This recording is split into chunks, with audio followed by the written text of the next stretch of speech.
آپ کہیں گے حضور نے مدرسہ بنایا؟ جی جی بنایا. میرے پاک پیغمبر نے اسکول نہیں بنایا, کالج نہیں بنایا, یونیورسٹیز قائم نہیں کی.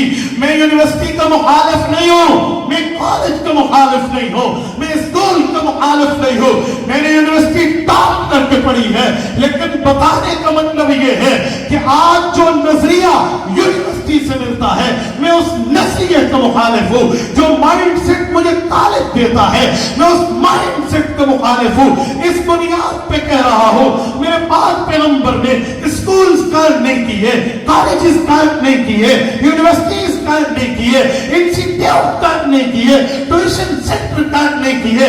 میرے پاک پیغمبر نے قائم کیا, مدرسہ قائم کیا, مسجد قائم کی, خانقاہ قائم کی, اور لوگوں کو خانقاہ میں بٹھا کے دل کو صاف کرایا اور طلبہ کو درسگاہ میں بٹھا کے علم سے روشناس